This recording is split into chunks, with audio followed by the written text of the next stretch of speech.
Okay, it's up. Yeah, but you know, with things, with you know GameStop and all that, I don't know. If you guys, you know, we were starting to have a good conversation. You know, I thought you know have a little discussion and stuff. So yeah, if you're tuning in now, you know you're tuning in at all. You know that's what's going on. But like I said, this probably isn't going to be a long stream, but you know, because we're both probably going to get off soon. But that's besides the point.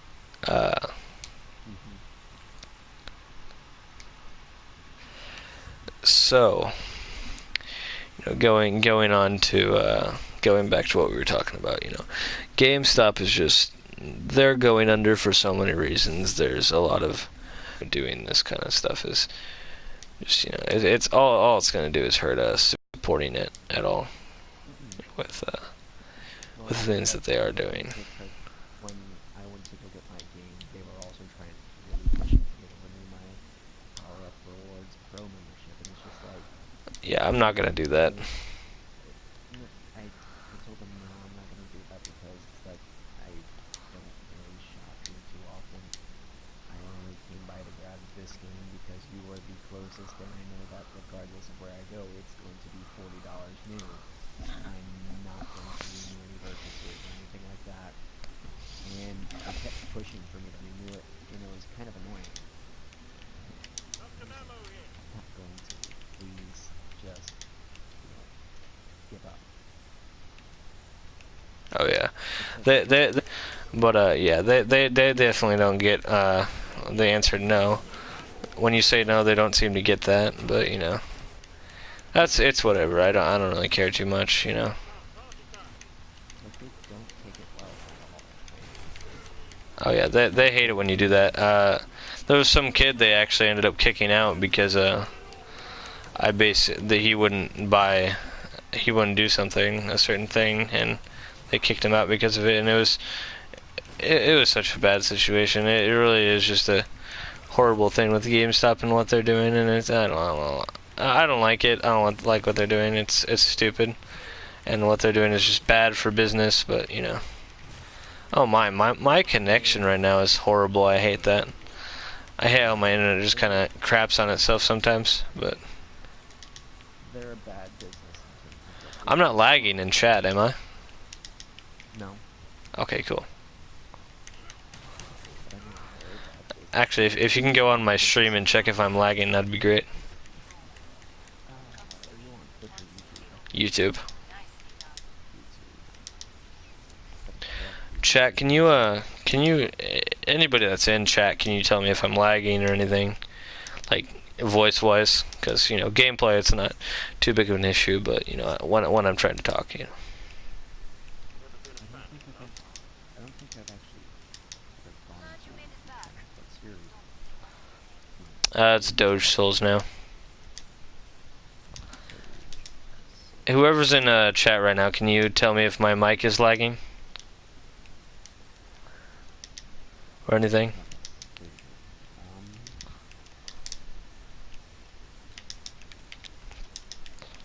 Are you playing Killing Floor right now? Yep. Oh yeah. No. It doesn't seem like it's lagging. Alright, cool. As long as my voice is fine, that's good. Just, you know, keep an eye on that. Make sure it doesn't start lagging or anything.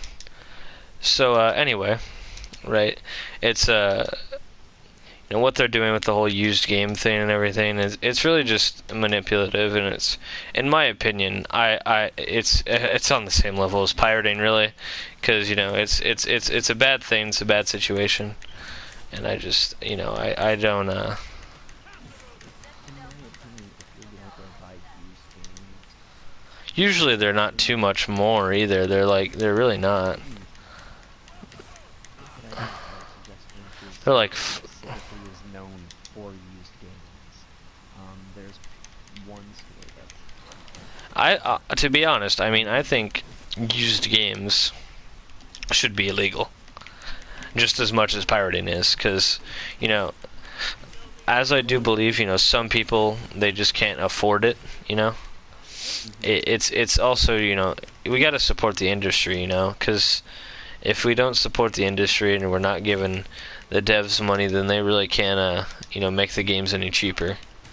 Because, I mean, the more money they get, the cheaper the games get, so.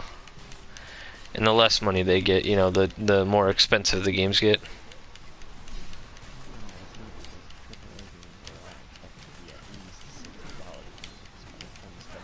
Oh yeah, if the current thing, I'm pretty sure there's like I could be, wrong, or, I don't know for sure, but I'm pretty sure there's a study or something like that done about, like, how, it's projected for, games to, like, AAA games to cost around, like, $80, $100 if this continues, and, that's just, along with inflation, it's definitely gonna happen. And that's just not a good thing. I mean, with them getting more and more expensive, it actually ends up, making the belief that gaming is an expensive hobby or a rich person's hobby, more true.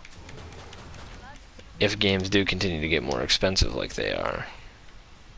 One of the things that definitely also keeps it is you gotta think about a company's greed as well. For example, EA. Oh yeah, EA is a big example of that. EA will ship a game and sell it to you, trying to say it's the best game in the world, and charging full price for it. The Battlefront series from Battlefront 1, the one that I bought it used because it's not worth more than $10, and you know it's never going to go that low, even new. And it's just like the game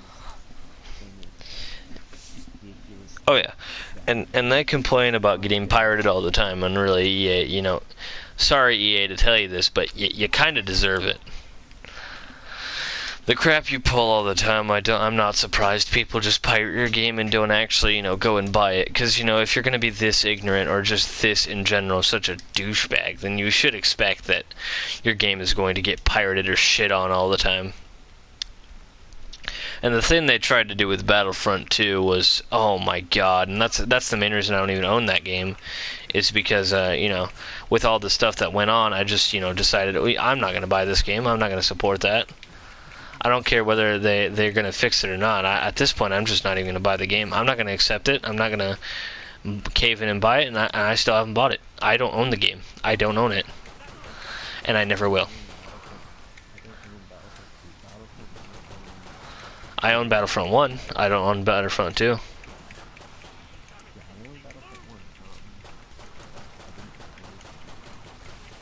And that also was a disappointment in every sense of the word.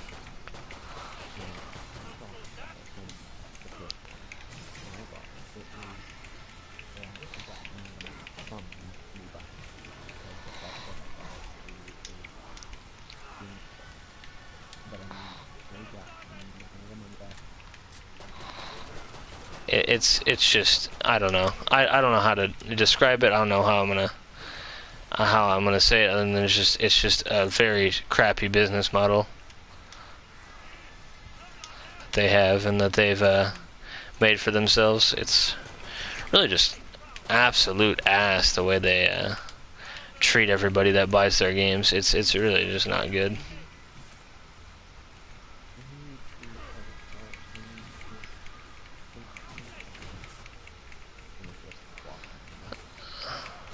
They're walking on thin ice right now, and they know that, and that's why some of their games are really cleaning up, because they're really walking on thin ice here, where they're not good with us at all. That's been a trend with most developers recently. It's just they really have just been so not necessarily all developers, but mainly just AAA developers. They've been so bad recently. They've just been so different. They've just I've lost all trust from most AAA developers because of it. I mean, there are some games that that they're good. I just don't like the developer. And the one thing that I've been really surprised about is Rockstar. of all people, of all companies, that I would have never expected Rockstar to do the things that they did, but they did, and it was very surprising. It was scummy, and I'll never say it wasn't scummy, because it was extremely scummy what they did, but and what they're doing, but I'm not going to say it wasn't bad, because what they're doing is bad, and I don't like it at all. But I'm just saying, I would have never expected it out of a company like Rockstar, of all people. They just aren't that type of company, and seeing it is very shocking. So they're trying to dip their toes in the water, mainly because of the fact that they're also under a company, that being Take-Two, and whenever they get to develop certain things, they get to develop a game and they have much to say. Take-Two in the end is the one who basically said, you have to do this, you have to do that, because purely by the fact that the it's kind of like how Destiny 2, while yes, it was a crap game because the fact that And that still doesn't give them an excuse for doing what they did, but but the thing is like Destiny 2, for example, they were told that if they didn't have the game out, Oh, Activision. That, speaking of Activision, that's a whole new can of worms right there. I hate Activision, and I always have hated Activision for everything they've always done. They've really never been a good company at heart, and I know they haven't. And most people didn't agree with me at the time, but now they're listening. Now they understand, that they weren't a good company from the beginning, and a lot of people are surprised that they're doing what they're doing. But I wasn't surprised. I knew it was going to that with them, because they're just a crappy company in general.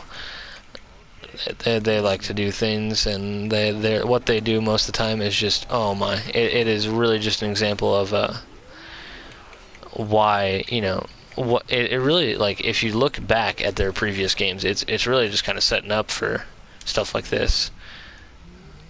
It's and people just kind of look past it now, but I don't think anybody should look past it, because they say it's irrelevant information because it was back in the past, but they're still the same way they are back in the past as they are today, because they're scummy in both ways. They've always been scummy. They're just a scummy company, and I've never really liked them in the first place. But it's when it comes down to Activision, I hate them the most out of any other developer. Ubisoft, don't get me wrong, I hate them too for different reasons. But with Ubisoft, Activision is publisher, I know that. But I've always hated Activision now, or a developer.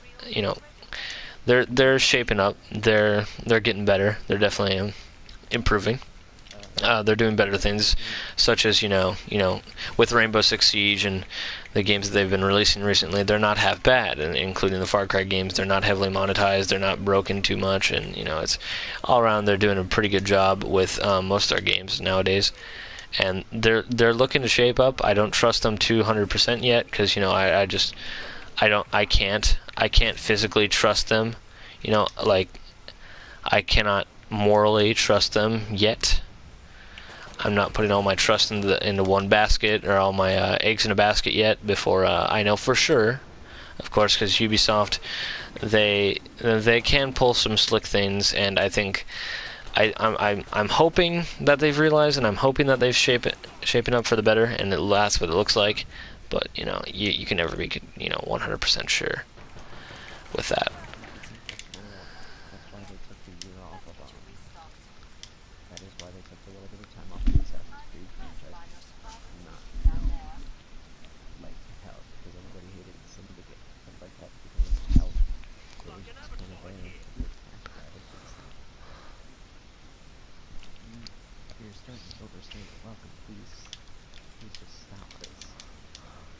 Because if you think about it, Oh yeah, definitely. you enjoyed the Assassin's Creed series of time. With the yearly releases, they were overstaying way too much. Oh yeah, it was definitely just a situation I prefer not to get into for different reasons, but it's not really like 200% relevant to the conversation we're having. But I would like to bring up Ubisoft and how they are improving rather than following the trend of getting worse, like most developers are. They're getting definitely worse and worse and worse as we go on. So, you know, and gaming is going more and more the way of, you know, modern art is just, you know, and I think I forgot who it was, but a YouTuber did explain this in a video before. But basically, right, there was a YouTuber and he compared video games and the cycle they're going through to a cycle that was pretty relatable, actually, and it was the cycle that art went through, like as a whole. The art was a lot like video games back in the day, you know, when it was, you know, first coming around. So and you know, it did come to a point like that we're at the moment where you know, main artists and stuff like that, big artists were you know, becoming obsolete and just becoming really trashy, and then it just kind of became a joke, you know. And that's kind of what gaming is turning into, is kind of like, you know, there's a lot of games that are just kind of making fun of video games now more than anything, more parodies than. I think that a company that listens to the fan base, well, at least the people who are buying the game and tries to make adjustments for that, I think that they'll adjust. I know that at least in the past, like, for example, granted they're under Activision, I know that in the past Treyarch has listened to the people who have played the game, and because they listen to the people, that could, of course, zombies come out, there's a volcanoes that just pop out of nowhere, kind of like everyone. And what was it? And with Black Ops 4, that's another thing that, you know, another thing that, you know, I hate is the whole trend following thing, where, you know, developers follow trends. And, you know, look, the thing is cool if they want to do a battle royale, but they're sacrificing the campaign over a trend that's, by the time Black Ops 4 comes out, like, let's be real for a second, is probably going to die out. Like, I don't expect battle royales to last, like, be a big trend much longer as a game series, because I'm definitely getting tired of it, and I know a lot of my friends are really getting tired of just battle royales. They're not having fun with them anymore, and they just want them to stop. They want more, you know, FPSs to come out, more, you know, more actual, you know, just fun games other than battle royale. Because like the market is just battle royale at this point. There's a lot of people that don't like that, and there's just every developer, everybody and their grandmother is trying to make a good battle royale game. And, you know, I think that, you know, I don't have a problem with Fortnite. I never will. There's no real problem with Fortnite that I have. I'm fine with it existing. I just feel like there doesn't need to be so many battle royales. You can have, you know, one. And, you know, I feel like with Battle Royale, especially, you know, with a game mode like Battle Royale, you don't need a lot of them for it to be good. You need a small amount, and that's about it. Otherwise, it becomes oversaturated. And, you know, of course, that the same thing can happen with a Call of Duty game or whatever, right? It's not like FPSs don't get oversaturated in a market, you know, but the thing about FPS is really there's no oversaturation at this point. It's really just FPSs. There's different types of FPSs, and, you know, if you want an FPS, you can have an FPS. There's still variety. There's no, like, of course there was a point in time, just like now, whether it was just solely FPS, you know, games like Call of Duty Battlefield. But, you know, with markets changing and more of a variety coming in when it comes to players and more likes, dislikes, and stuff like that, you need to start branching out and, you know, making sure you're making games for everybody and not just oversaturating the market with a bunch of battle royales that no one really wants. The only, like, right now, the only reason I can see possible Black Ops 4 Battle Royale being successful is because of, like, the catch-up to, of course, Call of Duty and the franchise in itself, a non-existing popular franchise by sales. But the thing I can see it being, Which sales don't matter. well, I never have had sales matter. but the thing is, Unless you're just some Sony pony or I can see some nerd that needs to find out what a vagina feels like. No, but what I'm trying to say, I can see PvP purely because of the fact that, you know, say, it's hooked up to it. It's not like PUBG where it's the center, where basically, where all the game revolves around.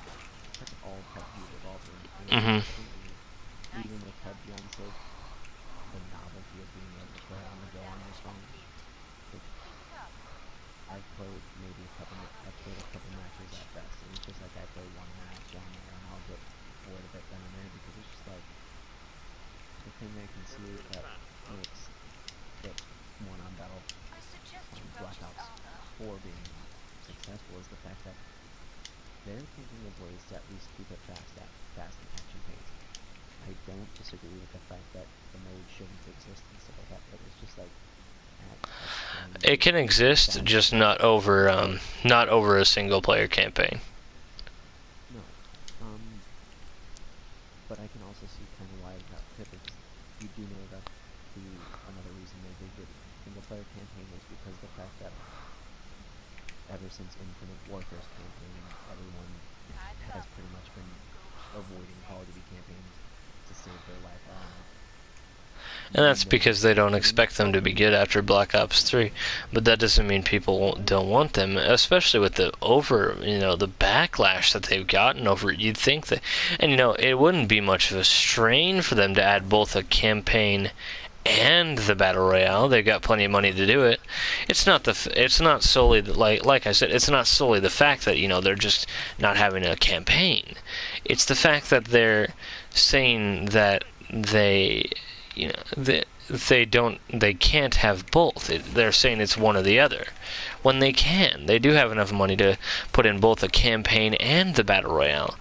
Nobody would be upset about it if it was just like a side mode and it wasn't like just so focused on. But the only reason it's being focused on is not because the players don't like the story. That's bullshit, because not everybody's gonna like it. It's just the fact that it's just literally that all it is just battle royale is popular. Look at that. Let's make one of those because Call of Duty is dying and we need some sort of selling point. Just kind of a marketing ploy. It's not like anything. It wasn't some special thing. It wasn't. It was literally just to try to see if they could repopulate the servers and see if they can get more people in. Because there's been a lot of people, and understandably, that have been trashing on Call of Duty because it's just, and in general, it's been bad. The game mode, like Call of Duty as a game, has been ass, with low weapon variety and simple, just boring systems that make no sense why they were in the game in the first place. Weapon balancing issues, requisitions. I mean, all these things that they refuse to fix because people use them, and their excuse for not getting rid of requisitions was retarded. A bunch of people use it, so we're not going to get rid of it. Well, that's the problem. People use it. Of course people are going to use something overpowered that gets them easy streaks without them actually having to try. That's apparent that they're going to use that. But that doesn't mean you don't get rid of it. That's one thing that breaks the game and makes it no fun, because you're not able to work for anything. I mean, you can, but when the servers are oversaturated with a bunch of 9-year-olds using requisitions that may not have the same views as you, especially console players, and that's not me just saying all console players don't like a challenge, but in general, like most console players don't like a challenge. They want the easiest route possible because they don't want a challenge. And maybe, like I said, that's not everybody, but there's a large majority of people on console that really just, they like the cheapest way to go, and that's been shown throughout the Call of Duty series, is that they like the cheapest way possible. They'll always use the cheapest of guns, and that's just how the game is. That's just how they act. There's no problem with that. It's just, you've got to understand your demographic is the main thing, is understanding the demographic. I don't You got to like the understand your idea. player base. That's one problem Rockstar even has, is they don't understand their own player base, and that's ruining their game when it comes to DLCs and stuff. So it's definitely just a thing that it's important to understand your own community, and Seriously, it's not honestly, acceptable. can you keep cutting me off? Honestly, can you keep cutting me off? I do. Yes, you keep cutting me off. It's like I try and I'm say sorry. something, or even if I'm saying something, you cut me off. It's because I'm still in the middle of I wasn't done talking. That's why. Oh, well, no, it's like you've been cutting me off even when I've not been finished talking still. But what I'm trying to say is Well, I was I in the don't midst of mind, talking. like, with the requisitions, in terms of, like, I don't mind if you do a system that's kind of like, say, partially, partially what World War II has, where it's, you have the ability to you have the ability to acquire loot when you're ready. I don't like how I like that aspect of it, but I don't like how you can do the exact same. You can literally pay your money to buy COD points and get it through just buying it basically through the loot box. I like the idea of having to I like the idea of having to add in different challenges instead of just, oh, this level and you unlock it. I do like the idea of having a little bit of challenge so that um, the players are motivated, because there's a lot of And people who you're do, definitely but there's a lot of people who unlock the M2 carbine, which was a weapon which was just an automatic version of the M1 carbine, and I mean, like, I didn't mind doing it to go through the unlock process because it was something that actually got me playing the game, that actually got me trying to do something. Because as long as you're trying to get me to do something and get me playing the game, it's going to end up fun in the end. But the problem is Call of Duty itself is getting too boring that the entirety of, for all the people that, for all the crap that people give Advanced Warfare tried a bunch of things and did a lot of things good. But people give it crap because the fact that it was the first one to introduce having the double jump and having the high jump. I think that the novelty of it should have just stayed with Advanced Warfare and never moved on. I think that Black Ops 3 and so on, so and Infinite Warfare, the movement system should have kept been as vertical. I liked the verticality for Advanced Warfare just for that game. I did not like it for anything else. One thing I liked was being able to play zombies with a verticality aspect instead of just the running forward straight and strafing. I liked the idea of having the verticality, and even in Black Ops 3, Horizon added a little bit of verticality. The same with Revelations, but it ended up the tiniest bit. Just like the indicate you have Vikings that make it so that you can have someone just drop onto your head with a shotgun and you basically one-shot them. I like the idea of someone being able to run up to you and they get locked down and kind of paralyzed. I like the idea of that feeling you of like the tensity of the game.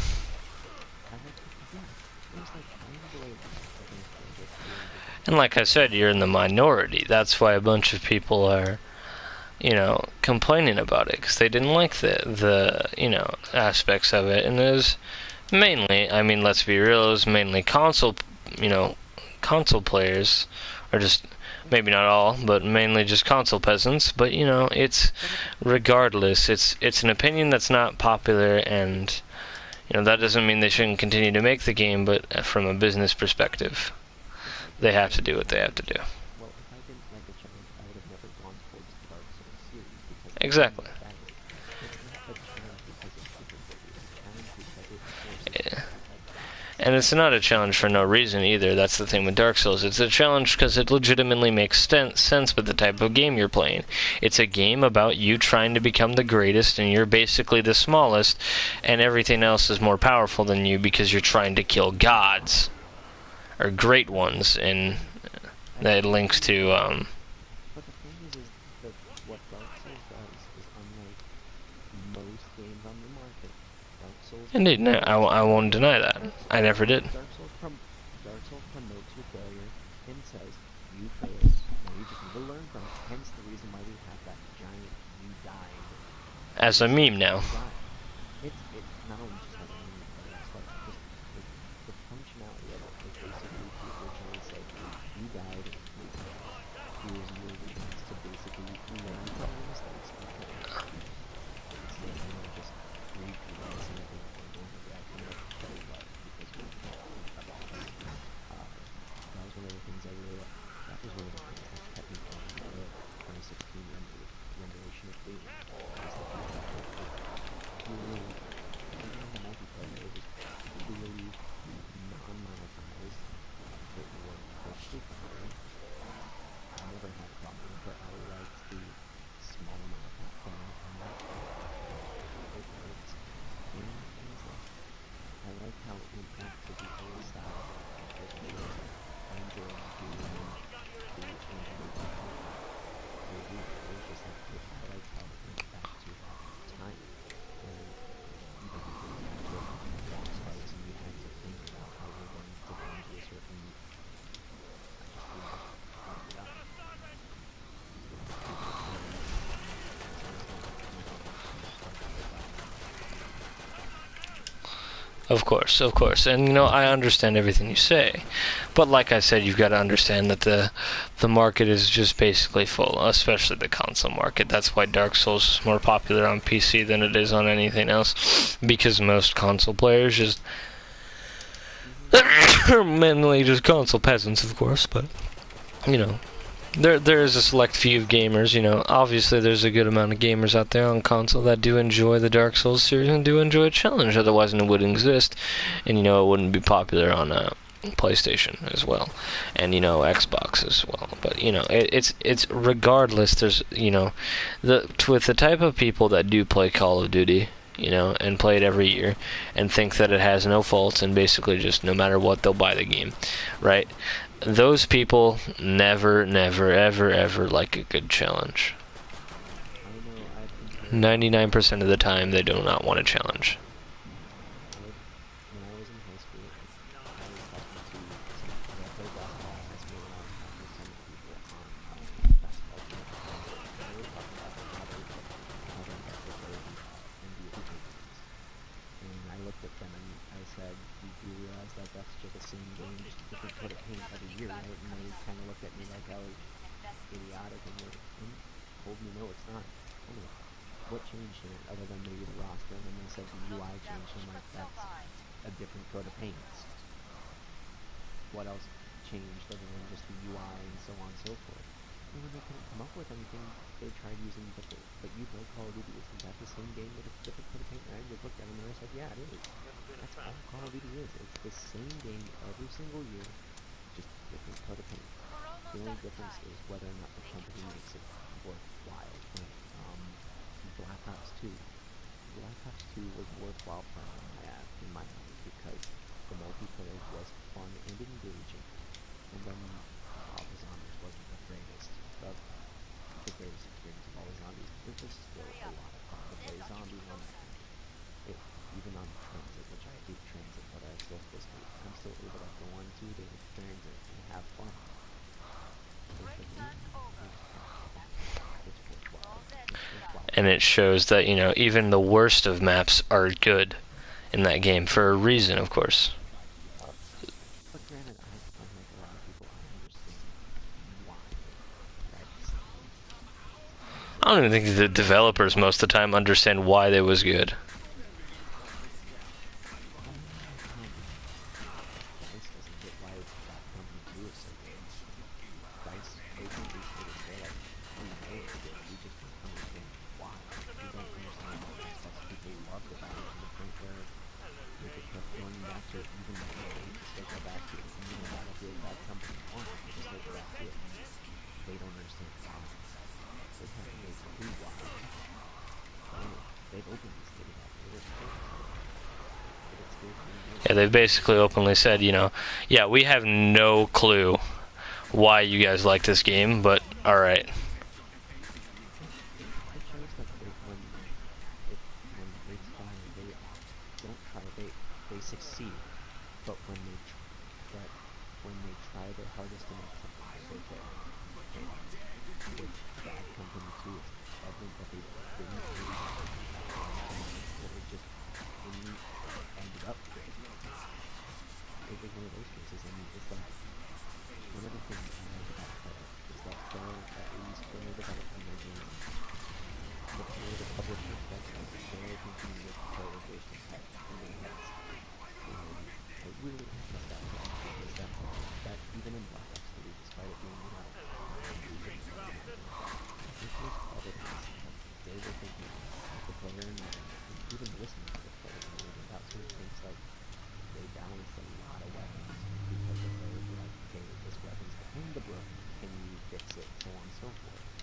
And that's one of the reasons why I know I'm going to buy Black Ops 4, is because I know I can trust Treyarch Games to listen to what I say. Granted, they probably won't see exactly what I say, but most of the times I usually align with other people, and they listen to us. Unlike, Infinity Ward, which they make like freaking sell clothing and everything like that. Mm-hmm. And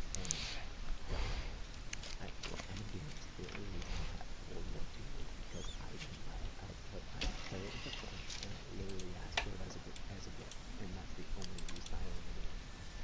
If I wouldn't have gotten it as a gift, I would have never gone out and bought it on my own. And understandably so. Oh hell, I wouldn't even have gone out and bought Modern Warfare Remastered despite loving Modern Warfare original and all of that. I would not go back to buy that game because the fact of what Infinity Ward did to it.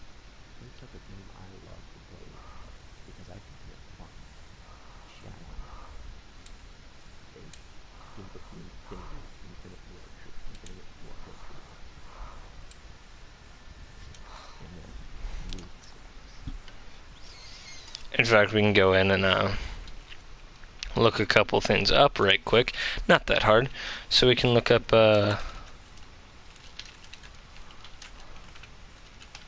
if we are going to base this off of sales, right, just of Call of Duty in general, and like I said, right, I hate to say that a whole community, of console gamers or just Call of Duty don't like a challenge, because, I hate to say that because I can't speak for everybody, right? I know I can't, but top selling game of all time is in the Call of Duty franchise anyway is Call of Duty Modern Warfare 3. That was the peak, right, of sales wise. Mm-hmm. And then Infinity Ward did across the board though, because Modern Warfare 3, first of all, Modern Warfare 3 wasn't actually that bad.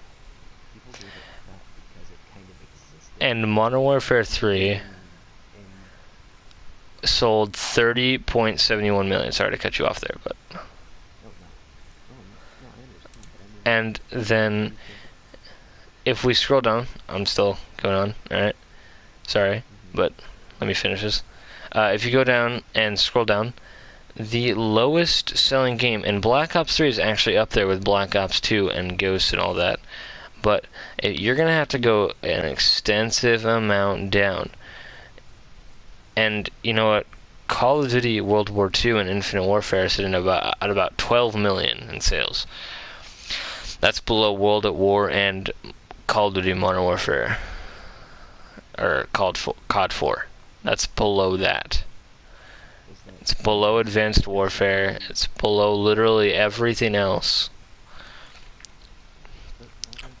World War II is only it's double the sales of Call of Duty 3, but it's only like about 6 mil off, right, in sales, which is sad because COD 3 came out on the it's PS2 when not a lot of people are buying Call of Duty in the first place. So it was made in 2006. This one's made in 2017 and only gets half of that. When the one made in 2011, Modern Warfare 3, stomp that shit with like at least 4 times of what that sold. So, and it's I'll link the poll. I'll go ahead and link it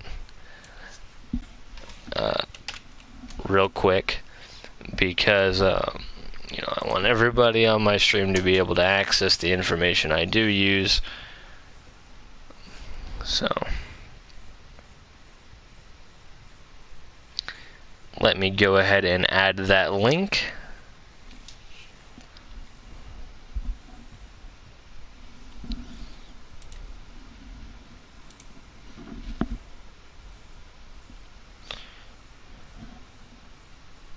What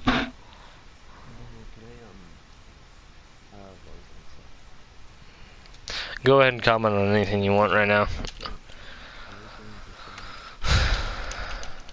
say the fact that I'm gonna say Call of Duty World War II, bad game. But does that mean it's not fun? No, because a game does not need to be necessarily spectacular to be fun. Like, Well, part of it being a spectacular game is it's fun. but yeah, but it's just like, does it need to be that way? No. You can you can have a game that's spectacularly fun. It's like you can Of course, you can live with it, but that doesn't mean you have to. I mean, there's tons of games out there that you can go ahead and buy right off the market, on PC that are extensively fun, and you don't have to deal with World War II's crap. Maybe on console, but not on PC. I mean, like I said, I don't know much about the PlayStation market, because we don't play here that much. But I will say that let's put it this way. My friend and I was able to go hang out with him because the fact that he lives a lot closer to where I was going to go visit a friend who just graduated. He was a year behind us in age, and he just graduated this year, so graduation party and everything. But the thing is we went on to like Black Ops 3,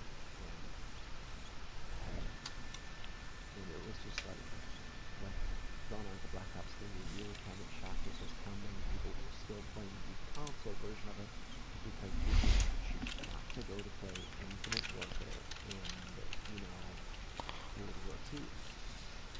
Granted, most of the people who play World War II are just there because it's the fun of Call of Duty, but it's like when we went to go play this game, we noticed that a lot more people were having fun playing an older, a way older, compared to this point, a way older game, and they're still going out and actually doing good things and spawning, that's why we're still getting oddity and context for the game. If you think about it, its odd part is the fact that it is the only Call of Duty game out there. You have listened with DLC, and supposedly those get killed because of it, trying to make another DLC on it. They still don't have the entire team of players working on their Black Ops 4. They have the majority of them working on Black Ops 4. There's the part of them that has other games in mind though, and they're working with these other things as well. They're not just focusing on Black Ops 4, which I do think is not the greatest idea of theirs, but if they can pull it off, they can pull it off. If anyone can, it's them when it comes to Call of Duty. I'm still giving Sledgehammer a little bit of because it is only their second game and their first boots on the ground Call of Duty. actually, They worked on Modern Warfare 3, but it's their only. so they do have experience. It's their only other solo. I mean, they developed other games besides Call of Duty. Yes, that's true. But it's their only other solo. There's no excuse for making a game this crap when you have, experience in a game that succeeded. Well, I don't even know what their game that succeeded. And let's put it this way: if I don't really count a success as not being able to even tell what the game they made that succeeded was. To be fair, Modern Warfare 3 was a success because the guns were balanced and the game was all around fun because it was fast paced and the maps were good. World War II, in fact, they were not necessarily, they didn't have anything that, you know, they helped create something. So yes, were there the heads? No. The heads were still, at that time, Infinity Ward. Infinity Ward. Whatever. That's so freaking weird. It's why they named it that. But they were still the heads of Modern Warfare 3. They had all the creative decisions. The one thing that I think that at least Sledgehammer did well for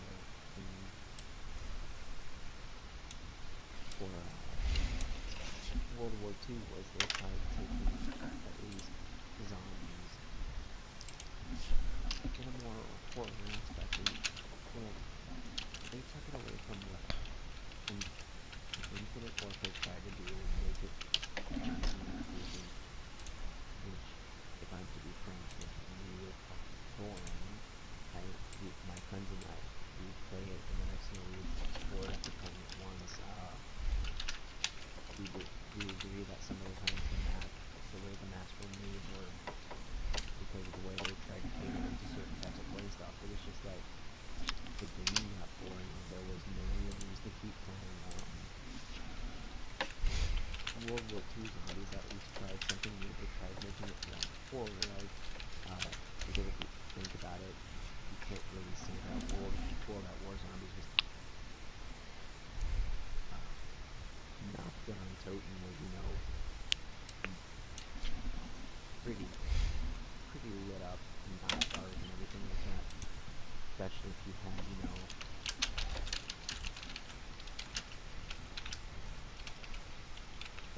but especially if you had the brightness up. World at War lighting was not the darkest thing in the world. In fact, it was, depending on where you were, it was pretty light and stuff. But just I like what they were trying to do. But it didn't succeed necessarily, I like the fact that they're still, they haven't given up. I like that they haven't given up, unlike most studios. Most studios right now have given up. But I like that they haven't. I like that they still have. Because other companies with the zombies that they're still trying out, they could branch out everyone with the second DLC. And supposedly they're already, they got 2 DLCs to come, which can't really been released because no one policy to do that it's ballsy for them. That sort of, it does a thing that helps destroyed the Shadow tournament that's ago. It'd be like that, and we still have Gorilla Craving and Revelation to go with still. But they at least, they'll bring them going for the series.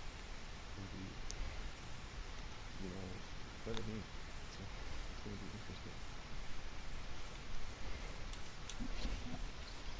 interesting. Yeah, so with World War II, right? Hold on. I need to fix something real quick, or just set something up real quick, and then I will continue. So with World War II, right? Obviously, you said that it's a fun game to you, but if you go ahead and look at the Steam reviews for players, it's mixed, and if you go ahead and look at steamcharts.com, or, it's an app, and it basically, what it does is it shows how many people are playing. In total, there was 1,914 playing an hour ago, and the 24-hour peak was 7,685.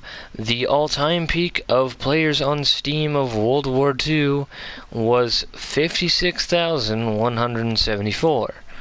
with them losing players every month in the thousands, it's definitely not looking good for them in the first place when it comes to actual players. We'll go to the last 48 hours. The peak in the last 48 hours was about 7,000, like it said. So, and if we can simply just go, go on here and go to Call of Duty, the closest game to it, right? The World at War.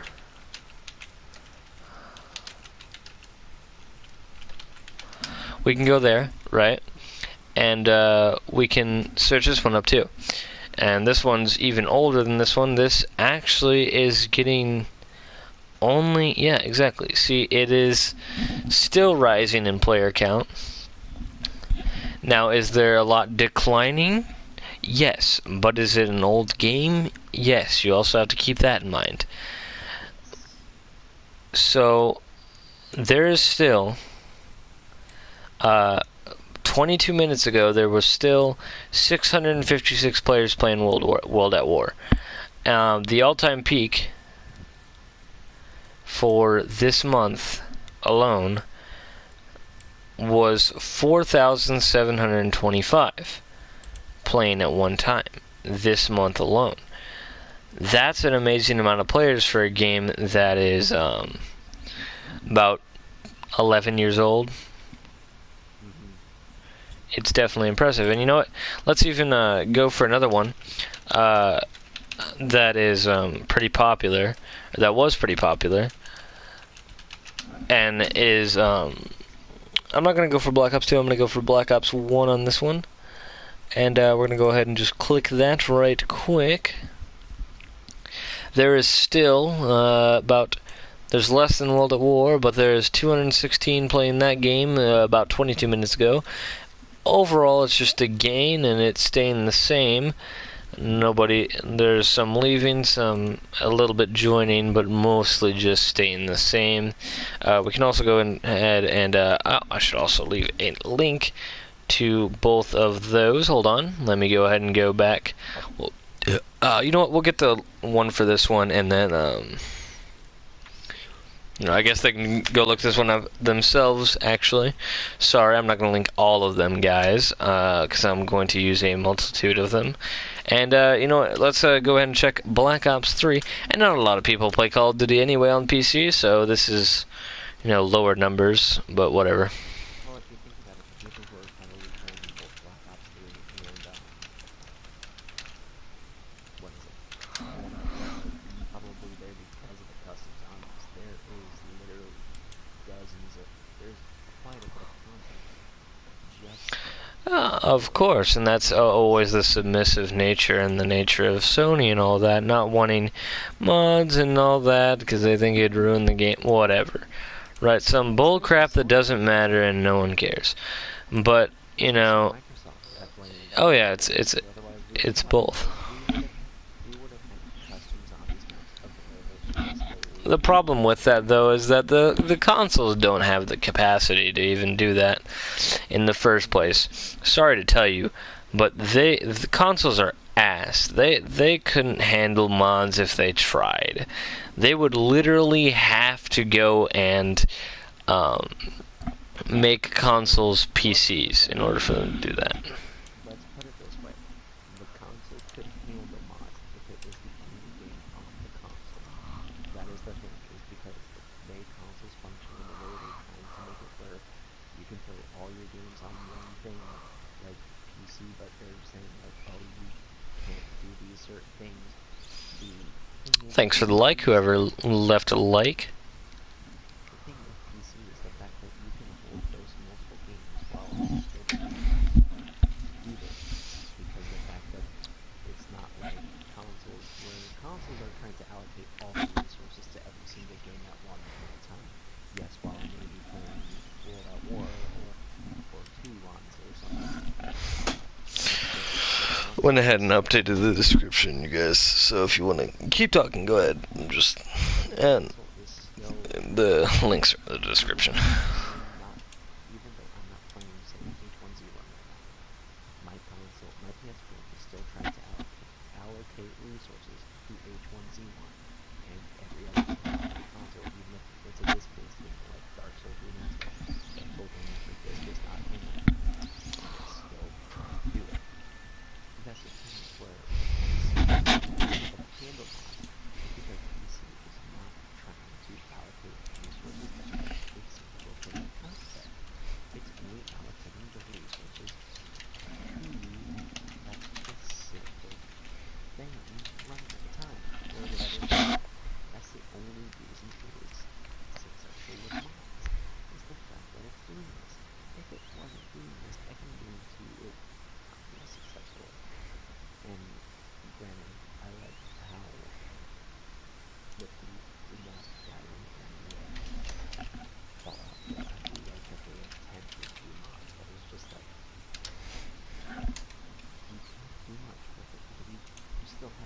try and do.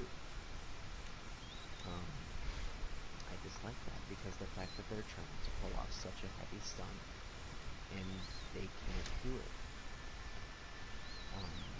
If only they would change, say when the PlayStation 5 comes out or whenever the next Xbox comes out, if they can make it where it's not trying to allocate resources to every single thing going at a time being, then maybe stuff like mods will be perfectly fine and capable. But as of right now, there's no way they would be able to even accomplish it.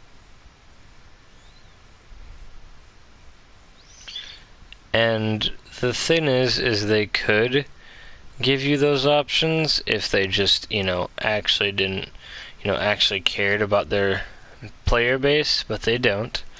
So, you see, here's the thing. Microsoft care about their player base. It's just they don't give the same level of care that, say, others do. Well, that's because they give no care. No, they care. They do care, and they've made it clear that they care. But is that why Sony won't do cross-platforms, even though everybody's asking them to, and that's why they won't bring PlayStation games over to PC, even though there's polls that, and I can bring up the Bloodborne one in itself. That Bloodborne one has 13,000 signatures, and they still won't give it to them because they want it to be PS4 only. And if they really cared about their fan base, then why would they switch it over to a system where you have to pay $60 a year when previously you didn't even have to pay for their services? They switched it over because they wanted more money, not because it's best for you, but because they wanted more money. They were even offered to have EA access, but because Xbox had it, they wouldn't give it to you, and they posted on Twitter it's best for the players. They are not looking out for you, they just want more money. They don't care about anybody on their console, they just want money.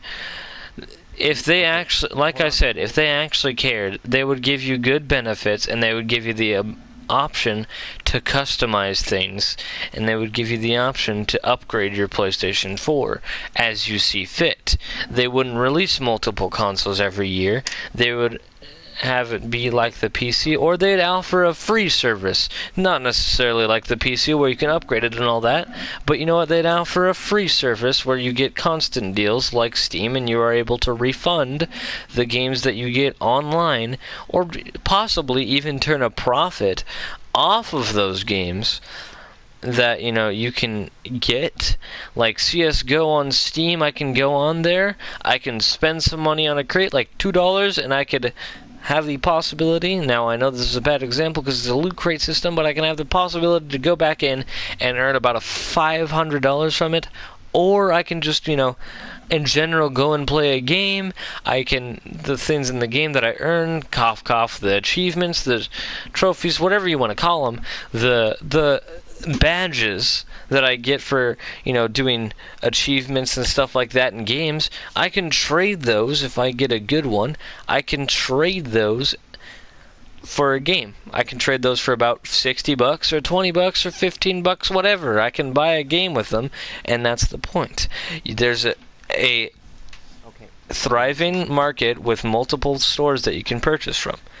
If they actually cared about you, even the slightest bit, for one, they wouldn't make you pay for the crap service they provide, because it's really not anything special. It's really, you have to realize that not all companies are like that, and you also have to realize that Microsoft is also doing the same thing now, because yeah. of the fact that, well, Sony's doing it mainly because of the fact that they fucked up with the PlayStation 3 when it released. If they hadn't fucked up, they have admitted, if they didn't make the mistake they did when they were releasing the PlayStation 3, that PlayStation's services would still be free, and not PlayStation Plus. Now you see, here's the problem. But hold on, I'm still not done. But it's now Xbox has also fucked up with a console release, and Xbox, if we're going to talk about releasing consoles every year... Oh, we know Xbox fucked up. Well, we know Xbox fucked up, and so did PlayStation 3 so did the PlayStation 3 with the initial prices they were going to demand. But the thing is, when those consoles fucked up, they were going back. And the thing is, when it comes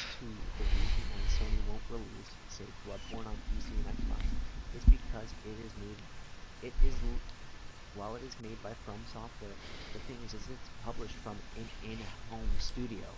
Japan Studio is Sony's personal video game developing studio, and the fact is, it's their property for usage. They don't want to have to share that property, and it's fully within their right to not need to share it. If they don't I'm not saying it's not the right. I'm just saying it's a scummy process. If we do want to talk about that in the first place, Japan Studio they don't own. Japan Studio has been with Bloodborne and, you know, the Soul series in general since the beginning. They've been with everybody. The reason they have not been with everybody because they have not been involved with either of. They have not actually been involved with any of the Souls games besides Demon's Souls because the company that took the step of. They were involved with Dark Souls 3.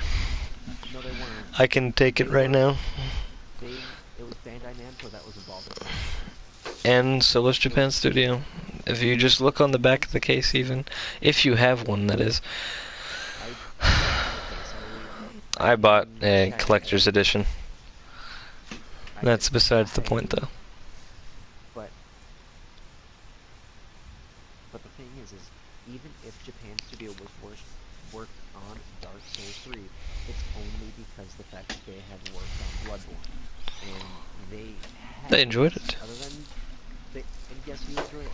But the thing is Japan Studio So they enjoyed is owned by Sony, and because it is owned by Sony, it doesn't really make it a scummy process to say want to keep something that an in-home studio made to yourself. It's a scummy process when it's, say, made by Bandai Namco, a company that panders to everyone, and try and keep it to yourself. That's scummy. Scummy is doing something when it's made for someone when it's made by a company that is, able to outsource to every port, every type of port available. That's scummy. And that's kind of... How is scummy being able to give ports to everybody? And having everybody be able to experience the game? Okay, no. You didn't listen to what I said. I did. Scummy is what... No, you didn't. Because if you would have listened, then you would have heard that I said scummy is when you have a company that can put out ports to everyone, yet is told to only port it to a certain thing. Well, Sony can port it to everybody, they just choose not to. Nobody's restricting them from doing it. Sony can't, because Sony does not have the Microsoft development kit. They do not have the... You don't need a Microsoft development kit to put it on a... You do need a development kit because you need to change up quite a few things. PC's an open platform. If they wanted to put it on, they just can. They don't have to go through any system to put it on there. And Microsoft has repeatedly agreed to let any games that from PS4 to come over, or just cross-platform with PS4. They have no problem with it. I agree with the cross-platform thing, but if we're going to talk about how scummy certain things is, then you can't ignore... And I'm not a console fanboy, and I'm not supporting Xbox, but I'm not supporting anything but PC, but still. You can't really support Steam either, because the fact that Steam literally approved a game without an executable file in it. What game would that be? Let me check the name of it. Well, to be fair, Steam doesn't approve anything as an open platform, and any game can come in and they can't say anything about it, but... they can take it off the market, but... Well, Valve does go through an approval process because they have to approve certain things for their own stuff because of the fact that if they just let anybody do this willy-nilly, we would have a lot of cases like that. But one of the my phone's currently charging right now, but Pretty Good. I know that Pretty Good Gaming covered it. They were talking about how people on Steam had found that there was a game that was released that was approved by Valve, and so it's not like it was just put on there and not even touched by Valve. Valve went through the process of approving it, and when Valve doesn't have to approve their games. You don't have to get your game approved to get it on Steam.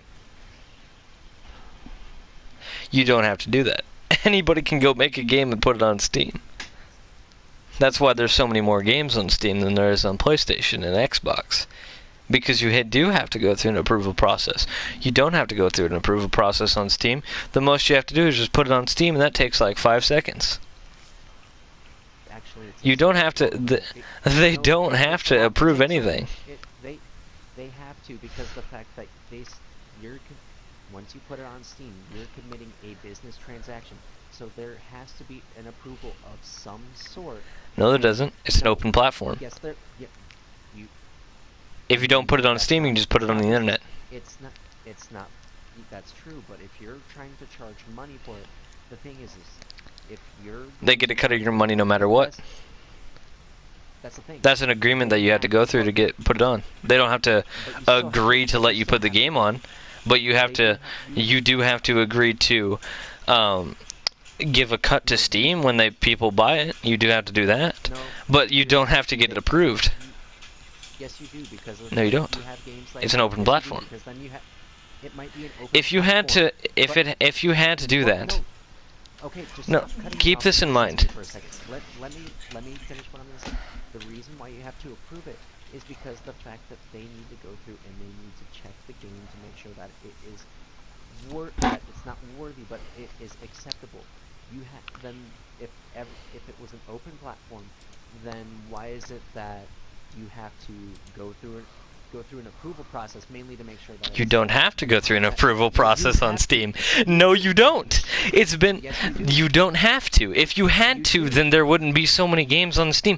There wouldn't be an excessive indie game market that's not on PlayStation or not on Xbox. The indie game market on no, hold on. The indie game market on PC and Steam is extremely large. Shut the fuck up. I cut you off because you're wrong. No, the reason there's an approval process, but it's not the same as what I was trying to say. Is there's an approval process, and you keep cutting me off. There is one, because it goes based on the contents, not the actual game. It goes through an approval process based on the content, and basically, if you don't agree to how they say the thing, your game does not get put on Steam. Because of the way. But that's an agreement you have to make, not an agreement they have to make. You don't have to, like I said, you don't have to get your game approved. Yes, you do, because they have to go through the content to make sure that the content is suitable. Why do you think that games like, for example, Markiplier covered it, Honey Pop? Why do you think games like Honey Pop got censored on Steam? Because they had to go through because they're porn games? No, that too, but they had to go through the approval of Steam, because if they didn't go through the approval of Steam, they would have not been able to put their game on there. If they did not willingly change after they were told to, meaning that Steam went through and reviewed content, and Steam goes through and reviews most. They were told to change their game and censor it because it was a pornographic game. And if they were going to do it, they had to put an M rating on it, and they didn't want to do that. So they simply censored the game, so they didn't have to put an A adult rating or M rating on it, so everybody could play it, and you didn't have to enter your age, even though, you know, most people would just, you know, do that anyway. But, you know, it's whatever. That's besides the point. You don't have to get any games approved on Steam. You can put them on no matter what, and they can't say you can't. As long as you agree to the fact that Steam gets a price or a profit of it, you're going to have your game on there. And most people will say yes because it doesn't matter. Literally, it's such an open platform, and any PC gamer will tell you this, and it's not just me. It's an open platform. None of the games that are on Steam need to be approved. None of them actually need to be, you know, nobody's telling them that they have to get something approved. Steam isn't going to come over and say, oh, you can't put this game on because we don't approve it. Hold on. Okay.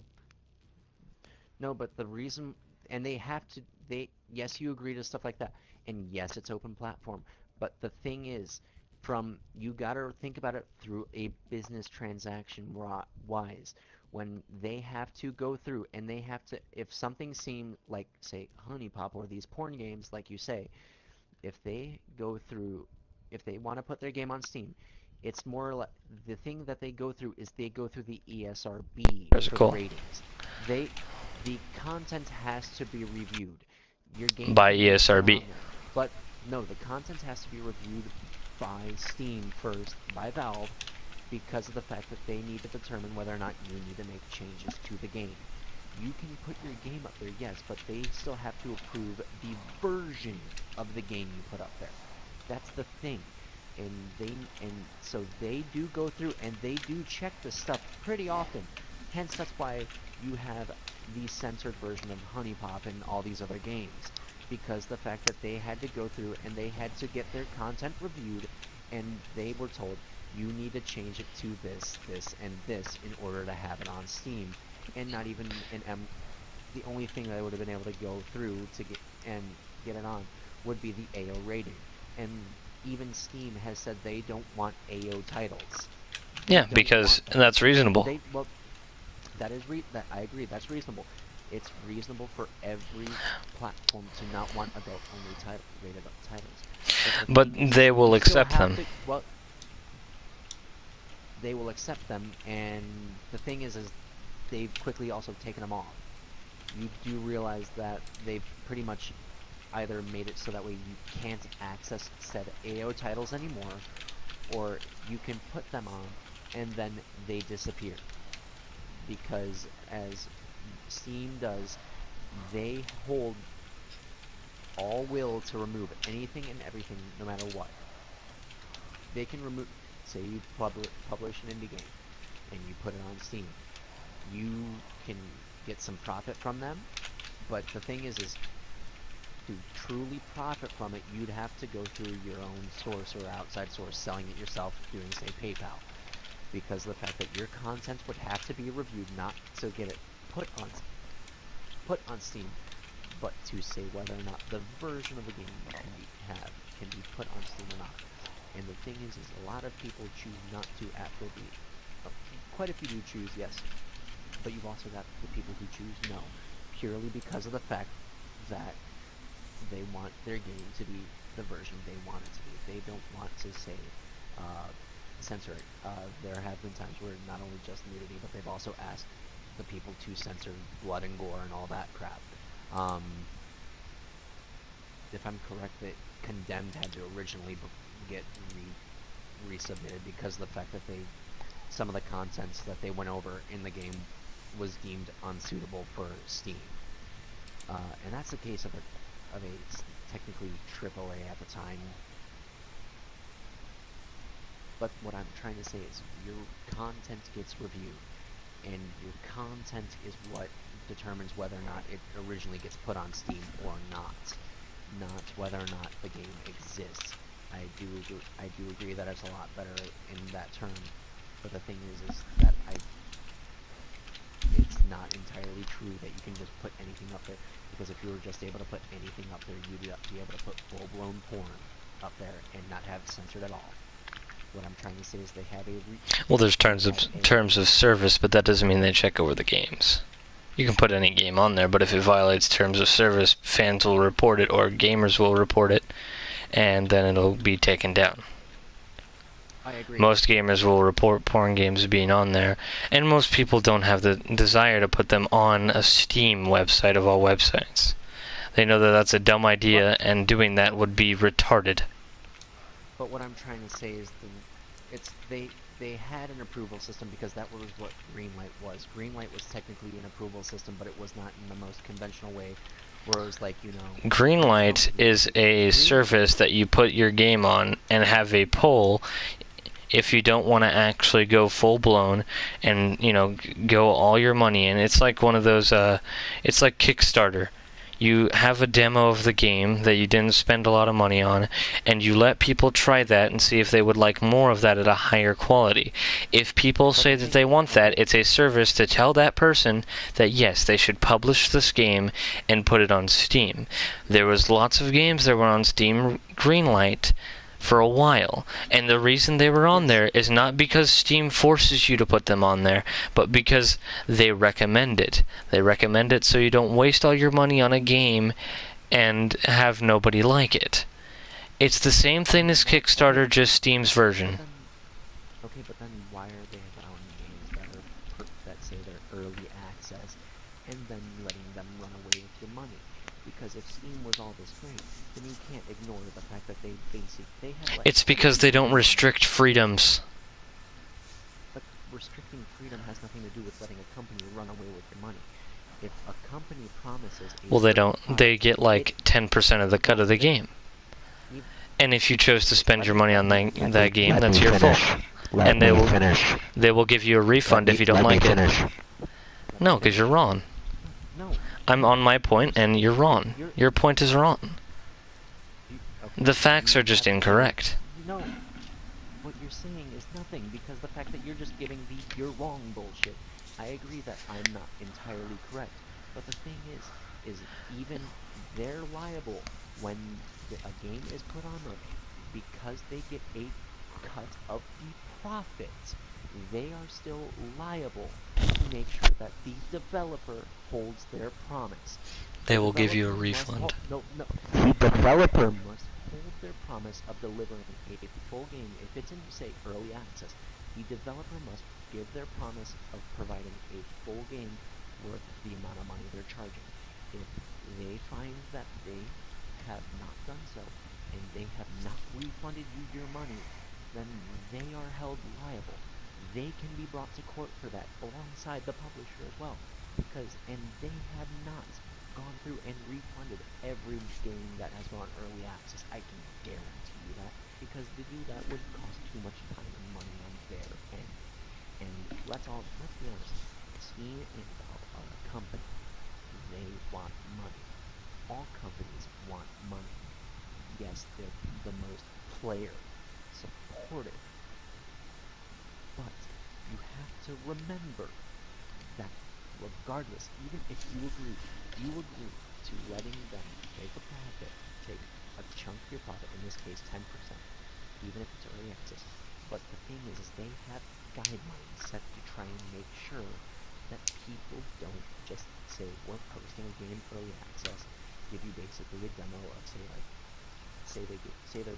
they were making a Call of Duty Zombies game, and or at least a game like that, and then they said that they gave you Nocturne Potent, a buggy version of it, a buggy and broken version of it, and call it early access, and have a ton of people playing it, and then ran away with the money. The thing is more than a couple companies have done that. I can't remember the name of the game, but it was basically you were building. It was a tower defense technically, but not really. It was kind of like Fallout 4's like base building mechanic, but you were building a spaceship, and the goal of the game was to supposedly make it to this certain area. And the thing is, the company had posted it in early access, went through Steam and everything, and no one got a refund for the game when the company up and ditched the game and ran away with the money. And the thing is, Steam is liable for that, regardless of what you say, because it's a business transaction, because they receive money for it, they are liable. So when not saying that Steam isn't, in terms of platform, the best platform, but also it's the most iffy platform because of what's on there as well. Because just about anybody can post a game, you're not guaranteed quality. Just because a game can be posted does not mean it's going to be quality. And the thing is, they don't, like the publisher, the people who make the game are the people who say what it gets to be charged for. Steam doesn't. Mm-hmm. And the thing is, while they do get a profit, because they get that profit, they still are liable for it. And when you say stuff like, oh, but they refund or all they do this, no, they don't. Not all the time, because the fact is, if the thing isn't noticed, like say a company just all of a sudden happens to drop off the earth and no one notices the fact, or if it didn't seem like that big of a game and no one notices that the company just stopped doing things, then Steam is while it's still held liable and is supposed to, under law, refund the people who bought the game and basically take the company that published the game to court. If they are not in what you could call the spotlight or the green light, as you would say, then it's a matter of, instead of doing that. They keep the money. You, what you have said, and even with all the "you're wrong," the facts present otherwise, the "you're wrong" is it's kind of one of those. It's kind of the same thing as with the console fanboys. It's the people who go PC master race everything in this, blah blah blah blah blah. Yes, PC is the best because of what you can do with it, and the amount you can spend on building a PC and doing all this crap is a lot more worth it than every, like, 5 years going out and buying a new console worth about $300–400. I agree that it's much more worth it, but you've got to think about it this way. What is more affordable for people? More affordable for people most likely PC. consoles. No. You can get a PC for $350 on a sale, and you don't have to pay yearly for anything. You can get it on a sale, but the thing is you gotta remember, company built PCs, meaning PCs you don't build. You don't have to buy a pre-built PC. That's an option. You would have to buy a pre-built PC to get it for $350 because of the fact that parts cost so much. Yes, they do. Parts don't cost that much at all. Yes, they do. That's why there's budget builds. You can look in certain areas and look at certain parts, and they cost a certain amount if you look at the wrong parts. And how often do budget builds necessarily run games at the best quality and everything like that? Because that's They don't have to run games at the best quality, they run them enough to actually be good.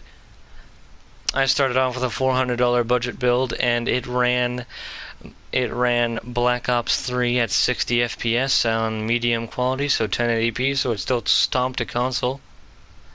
And that was about the same price as an Xbox One or a PS4. You do realize why that ran so well is because the fact that Black Ops 3 was made with optimization in mind. Okay, well, Battlefield 1 wasn't out yet, so I couldn't test that game, nor did I have any, nor even now would I have any reason to play that game. I didn't like that game, and I will not play it. It was a game with boring weapons, with multiple reskins of weapons, and I'm not going to get into that game right now, but let's, Well, I'm not going to get, well, that's EA, and that's just a can of worms no one wants to open, because no one likes EA. Pretty much they've ousted themselves in their own little world, thinking that they're so high and everything. For example, when they canceled the single player linear Star Wars game because they put it as a, people don't like that anymore, and yet we get God of War, and God of War basically says, yeah, people don't like this style of game anymore. Fuck you, EA. Because if you think about it, that's what God of War did. God of War basically shut EA down with that one, but that's another topic. But the thing is, if a game is not made with optimization in mind, let me think. Black Ops 2 wasn't made with optimization in mind. Black Ops 2 was made purely to be run at the best, and most budget builds can't handle that to the most optimized point that they want. well, it's not made to do that. If you're not able to simply access, ultra graphics, that doesn't mean anything. You can still stomp a console with performance at a budget build with $400 to $500. You're still stomping the console. Yes, that's how it works. Do you need me to send you a link to one of these videos? It's not that hard. It's a simple Google search and you can find one, and they run just fine. PC gaming is not some thing that not everybody can afford. Anybody can afford PC gaming. If you can afford to buy a console, you can afford to buy a good, decent PC. You don't have to spend thousands of dollars into a PC for it to be decent. I don't know where you got that in any way, shape, or form, but you can buy a PC for $400 and be fine. You can buy a PC to $500 and it's still a decent PC. If you want to upgrade and spend thousands of dollars in a PC, go for it. That's whatever. That's an option. You have the option to do so. And the whole thing with Steam not refunding people, if they didn't refund people, they would have had lawsuits on their hands, and they had none. They have had lawsuits. Yes, they've had lawsuits in the past, but they were dumb lawsuits that made no sense. That you just proved your own point wrong by saying they've had lawsuits. But the thing is, I never said they didn't. Yes, every company has had a lawsuit. No, bullshit. I never said they didn't have a lawsuit. Yes, you did. Yes, you did. I said they never have had a lawsuit over the particular game you were talking about. No, you said this. I said they did have a lawsuit in the past about a stupid. You were talking about you interrupting people. Now let me talk. Now, or me interrupting people, whatever. Now here's the thing. Well, then be a better person and don't interrupt me. Okay. Now what I'm going to continue with is the fact that yes, they've gotten sued in the past for things that made no sense. They got sued over not refunding somebody the full $60 amount, which they never even promised to do in the first place. They will refund you a good amount, enough to buy another game of the same value. Not necessarily the same value, but you can buy another game. Enough at least to buy another game. And usually if you buy a $60 game on Steam and you refund it, you'll get $50 to $40. And they will not go below $40, because that would be terrible to do.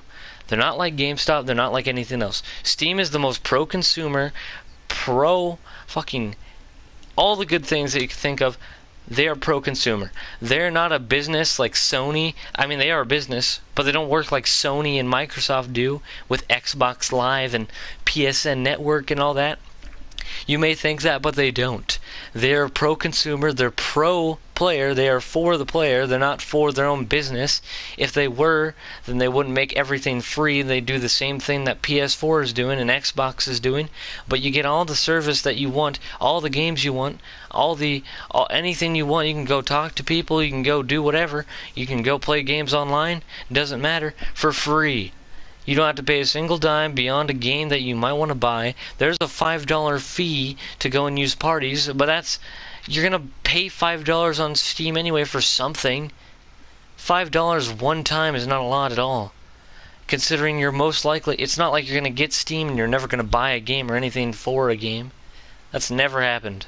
It just doesn't make sense to not buy something off Steam anyway. But if you did want to use the PC just to talk to people, you can go get Skype or Discord. Or if you did want to use Steam for some odd reason, you wanted to use Steam to go and talk to people, and you didn't want to use Discord or Skype, you could. All you'd have to do is take a game that you like to play and buy $5 worth of something for it. And that's such a minuscule amount, it doesn't even matter. And that's a one-time fee that you'd never have to pay again, unlike $60 a year that you have to pay for PlayStation, and they don't even improve the services. And on top of all that, I'm not finished. On top of all that, you get... No, I'm not finished. And on top of all that, you get all this other stuff. You get fucking... you get a bunch of bonuses. You get discounts constantly, and PlayStation doesn't give you anything. Microsoft doesn't give you anything other than a free game that doesn't count anyway, because half the time they're ass and you don't even want to play them in the first place. And like I said before, when they don't improve anything, Steam improves stuff all the time. They have competition to work with, and they will constantly give you freedom to do whatever you want on their website. For the most part, obviously, the $5 fee is just to keep bots out and stuff like that, so you don't get spammed constantly. And Sony never does anything like that. They even will ban your account if you try to share games. That's ridiculous. The fact that they do that is retarded. And they even had that whole DMR thing or whatever, where Xbox was going to... DRM, whatever. Couldn't remember the thing right off the top of my head. No, it wasn't. Yes, it does exist. No, it doesn't. Then what is the Nuvo? What is the Nuvo? The Nuvo... They don't... Here's the thing. PC, and the Nuvo was cracked, because the Nuvo was made for Resident Evil 7 and all those games. Mm-hmm. Like, say, Capcom. And the thing is the PC port of the Nuvo for Resident Evil 7 was cracked within hours. And because the PC port was cracked within hours, they were able to crack the PS4 and the Xbox One ports. That's and the thing is DRM is a thing mainly... But the thing that they did with theirs in Microsoft was terrible. What they did with theirs was corrupt and awful. What they did with Steam's and what they do with PCs is a completely different story. They will continuously give you great things. With Xbox, they were going to make it so if you were offline, you weren't going to be able... If there was a simple power outage, and with their 24-hour checks, if they would have went through with that, you wouldn't been able to play any of your games simply because the power went out. With Steam, you can still play your games offline, and it doesn't affect you at all. The most they do... I have not... Okay, with Steam, when you talk about that, I have tried playing them offline. And even without the servers running, even without all that, the thing is Steam games offline haven't worked. The thing is the DRM is still there for most games. Most modern games are shipped with DRM. People don't want DRM. People have asked for DRM to be removed because the fact that DRM is what checks to make sure you're online. Let's put it this way. Black Ops 3 wasn't released with DRM, and that's pretty much, other than World at War, the only game I'm able to play on Steam offline. Well, then you're looking at the wrong games. You're either choosing online-only games that you can't even play offline anyway, or you're choosing a game that's single-player games like Skyrim. Skyrim. Then you should be able to play that offline. Unless you have a problem with your PC, you should be able to play it offline. I'm able to go into Steam offline mode all the time if I need to, and I can play any game I want. Any game that, you know, isn't online only, and that it actually has a single player that I can play, or an offline thing that I can do, I can play offline, and all I have to do is just do Steam offline mode. That's all I need to do, and it'll automatically go into offline mode if you turn off your internet, and it'll reconnect the minute you get back on. It's such a nice system, and it's so much better than what Xbox was going to be. It's nothing like what theirs was going to be. Mr. NoobTube Gamer said the same thing, and it was debunked instantaneously in a live stream, or in a what are those called? Podcast. It was off. It was on the tip of my tongue. Forgot about it. Even though I'm doing one. But that's regardless against the point, right? I can go bring up him all I want, but with you, that's false. That's a false thing that you were probably told by a console peasant or something.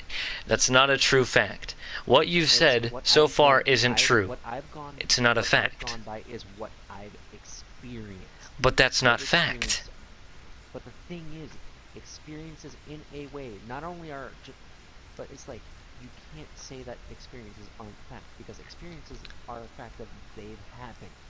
They've happened to you, but they're not a fact for everybody. A fact, that's something that happened to you. That's a fact that it happened to you, but it's not an overall fact that it will happen to everybody. Could it happen to you? Yes. Does it happen to everybody? No. And does it happen to the majority? No. You may just have a problem with your PC, or you just may have a problem with... Well, yeah, just your PC. That's the only thing I can think of that might be the problem if you aren't able to run Skyrim offline. It wouldn't be Steam. Steam simply has you download the games, and then all you have to do is click on them with your desktop. They may open with Steam in online mode, but if you're in offline mode, they don't even use Steam to open in the first place. If you're trying to play Skyrim, or you're trying to play a game offline, it will open the game, and you can play. It's as simple as that.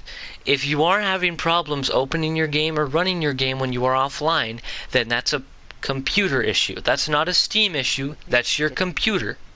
It's a Steam issue mainly due to the fact that Steam is the distributor. If the thing from the distributor isn't working as intended, it is their problem still.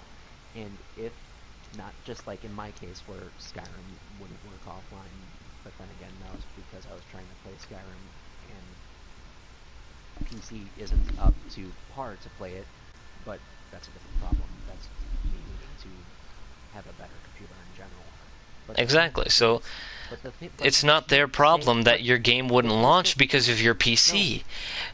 That's not something they can fix. They can't physically give you a better computer.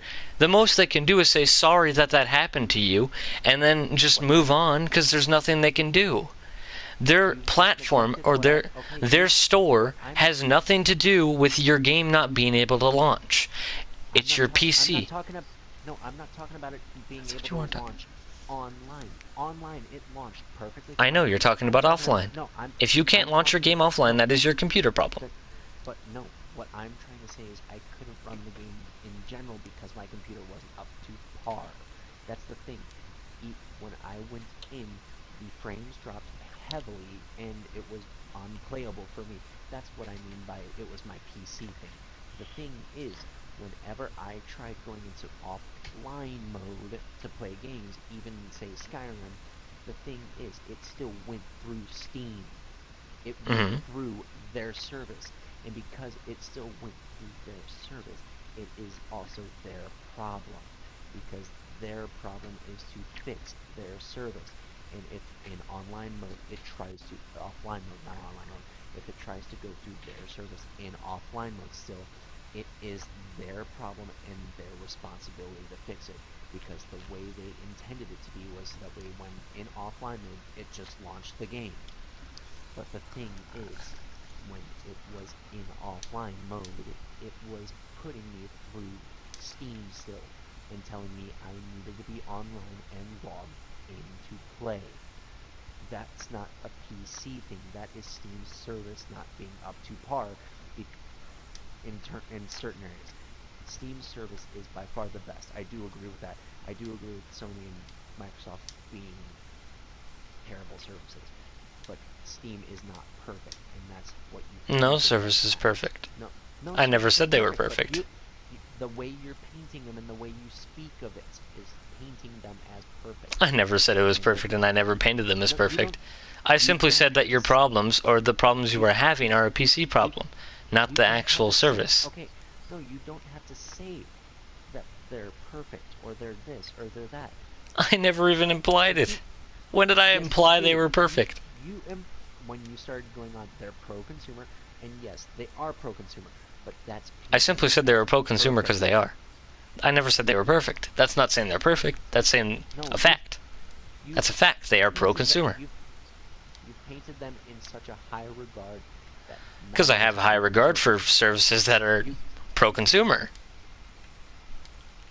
If a service is pro-consumer and and it's good Nintendo for the gaming community, then I'm going to speak highly of it you because not many do that anymore. It's a no, thing that's not many not do that done by because many things, by many standards. Nobody does that anymore. Because all there is PC, PS4, or Xbox. And you see, the PC does it the best because it's pro-consumer. and Nintendo and Nintendo Nintendo is because a whole other thing, and they don't Nintendo matter at the moment. they do matter because they're still a thing in the realm of gaming. They're Yes, casual but gaming. They have nothing to do with what we're talking about. they still, well, they're edging their way back into more competitive gaming because you do have to remember that they were part of the people who started competitive gaming, especially with stuff like Nintendo World Championship. But that's a different thing. But they're edging their way back into there, so you can't just discount Nintendo. Yes, they're mainly for casual gaming, but the thing is they're coming back towards this stuff. Why do you think things like Doom and Dark Souls and all this crap that are third party are starting to be released? Because they're allowing third-party things to be released. But It's not the thing necessarily is, them going back to the type of gaming that is what we usually play and what we well, play they on are. PC and Xbox and PlayStation. They're simply just accepting the fact that their gamers should have options. Something Sony and Xbox don't do is giving No, they don't. I do options agree with that. They and do. having Sony the and Xbox option, don't do. if you do want to go back to the topic you were on before about how, if a person were to upload a game and never finish it, well, you see, that's an option. You don't have to buy that game. You talk about it as if you had to buy that game. You don't No, have you to don't buy have to that buy game. anything. You don't have to buy anything. You Exactly. don't have to buy It's anything. and if Because the they fact have a that service set in place on Steam to where if you want to refund something, no matter if they go off or if they you delete it have off 2 Steam hours though. completely, You only you have still well have you still have that little how you say it, what is it called? You have I the didn't let's call it I a didn't give key. any You have names the to it. key to play the game. And that key, or that, we'll just refer to it as a key for now because I can't think of it off the top of my head of what it's called. Someone in the Oh no, comments no, just no. tell me. It's a license. It's a Yeah, license that you license. can use That's because what it was. consoles run But with that. that But license, that's all downloaded games. That is but only here's the video thing. games in general. they have a service where no matter what, if the game gets taken off Steam, no matter what, you are still able to refund that game because you still have the license for it. Or the key if you're talking about pre-ordered games. Or games in Greenlight. If you want to get a full refund, you have to do it within 2 A hours. full refund, yes, 2 hours. 2 hours, you have to do it within 2 hours for a full refund. But you will still get a reasonable refund, and they will. Steam has been kind before, and they always are. They are always very, very... They don't even seem like a business half the time. They will always, if you explain a situation and they can see that that situation is how it is, then they will give you a refund. There's been games, yes, in the past where they have just made a game and never pursued it. This has happened before. Now, has Steam always given refunds for it? No. And there's reasons why those refunds weren't given. Because in certain cases, there was a reason why the person didn't continue the game. The reason behind it was either A, they didn't get enough sales to actually even think about pursuing the game. They got like 1 or 2, and it was reasonable why they left and didn't pursue the game. Because those 2 people were the only people that even liked it in the first place. This is an actual case. Look it up. I can't remember the game's name because it's that irrelevant, but it's a case, and I remember it. I just can't remember the name of the game. There was another case where they did get refunded their full amount of money, and it was because a game didn't follow its protocol that it was basically forced into at this point, because there was millions of people that said, yes, please, release this game, go for it. And they scammed everybody out of it, because the whole thing was that they were going to continue if they got X amount of things. They got X amount of, people to play it and people to say, yes, yes, please do this game. And they never pursued it, and they never kept on their promises. Everybody that bought that game was refunded. And they didn't even get the license taken away either to go ahead and play it. They got refunded, and they got to keep the game as well. Gaben isn't a bad person. He is the most pro-consumer and the nicest hearted man ever. Most of the Steam's employees are just the most kind-hearted people ever.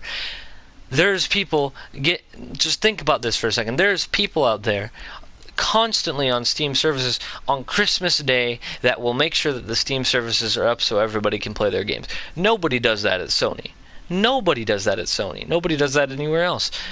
The fact that you're trying to argue that they're just a company like everybody else is the worst argument that you could ever make. They are a company. I will not deny they are not a company. They are a company. It's obvious that they're a company, but they're not like every other company, and you can't group them in there like that. Steam is a service. Steam is run by Valve. Valve is a company, and it's a service that was provided by a company. I understand that. They are a company. They have to make money somehow. But they are the most kind-hearted company, and they don't deserve to be grouped in with Sony, PlayStation, and Xbox. Or the same thing, Sony, PlayStation. Xbox and Sony. Yes, that you are grouping them in. That's exactly what you said. You said they're just a business and they're just out there to make money. Though they're not. They're out there to make gamers happy and make them. I said Steam has to make money in a way.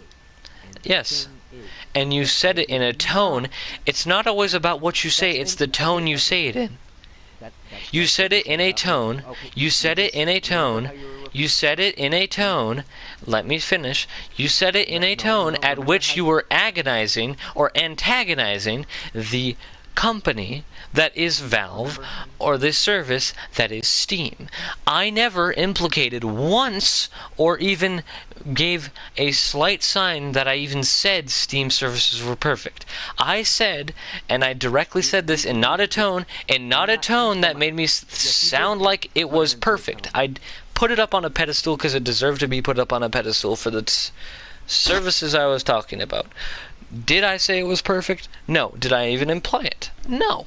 I never implied it in any of the sentences. You can ask anybody that I have ever debated. I will never put anything up as in a pedestal as perfect. I will put them up I will praise them if they deserve to be praised, but I will never call them perfect.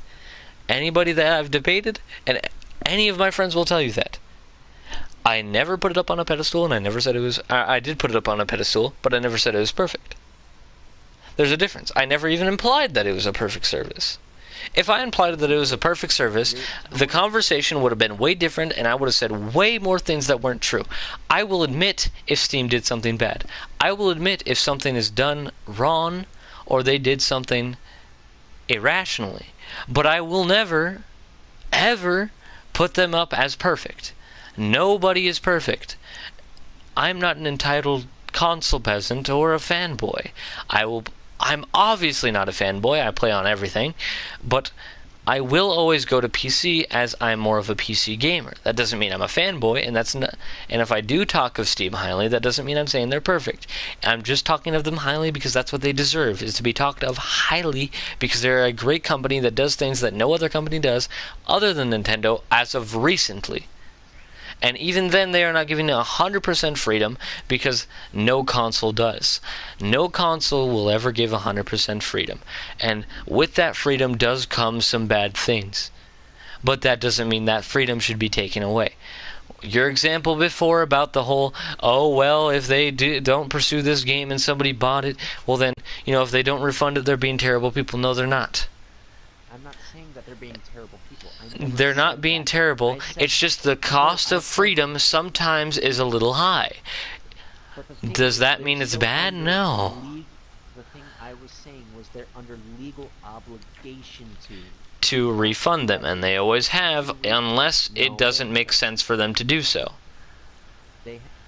There is a part of common sense versus law, and if they were to go to court for that, the two people that weren't refunded on that game, or any game for that matter, because there was a guideline set and they were told before they bought the game that X amount of people had to buy this game, or X amount of people had to support this game before they released it as a full game.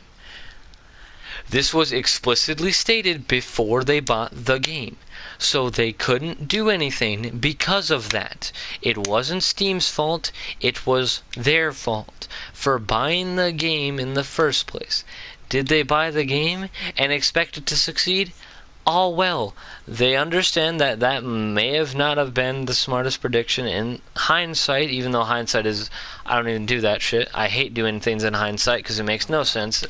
That's a whole nother can of worms. Hindsight is retarded. But even then, if they weren't refunded, it's because the amount of players that, they said they wanted to reach before they fully supported the game was not met. Therefore, they do not deserve a refund because it was stated that that wasn't going to be happening. They are not legally obligated to give a refund to those people. Are they legally obligated to give you a refund if you ask for one and you are able to get a refund off of it? Not simply because the game just simply went offline and doesn't exist anymore, which they will most likely do that for you, but there is rules and regulations to that stuff so it's not abused, and so they're not having to give up an excessive amount of money, and people aren't just on there to buy and redo games. God knows why they would do that, but still, there is a reason why they have things in place, and there is a different thing that they do, whether it seems unfair or not. That is fair, and they're only doing it because, well, they don't want people to abuse the refund system. They do the whole 2-day thing because they don't want people to abuse it. It's not 2 hours, it's 2 days. I just looked it up. It's go on Google. They changed. It's never been that way. No, it used to be 2 hours, because I remember that. And the beta was 2 hours, but in the real version it was, in the full version it was 2 days. Now, Then that's where I was mistaken there. I was going by information that was priorly set. But what I'm trying to say is that any company, if they take any share of money, regardless of whether or not if it has been proven, even if it's only by a small amount of people, that if it was in early access and it has been proven that the company that says they were going to insert things, since Steam took a share of the money from the profit, even if it's only 2 people buying it, those people are not entitled to a refund. They are entitled because they're under legal obligation at that point. They are entitled to it. No, they're They are not. entitled to get. Yes, they are. They're entitled. That to get was their own back. decision that they signed in the terms of service that basically said that that game is not going to be refunded if there is certain, and this is a very strict thing, if there is certain obligations for that game that, or if you want me to put it in layman's terms, if the game had requirements and it didn't meet those requirements to be a full game, then it's their fault for investing in that game. Hold on 1 second. I'm talking about U.S. law. I'm not sure about foreign law. I know that. Once again, hold on. U.S. law is, at least to my knowledge, that.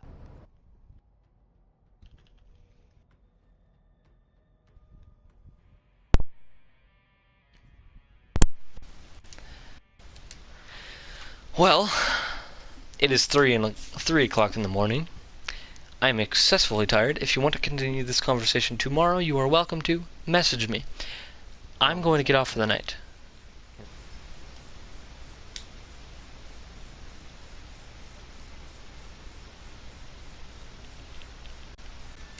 There's loopholes to that law. I know what you're about to say. There's a loopholes. And they do apply to the terms of service. There's terms of service you have to sign before you get into Steam, and those terms of service explicitly say, if you did read them, which most people don't, I do read terms of service so I don't get screwed over, because I'm smart. Now, see, here's the thing. In the terms of service, it says, it explains the refund system that I've already explained 3 times.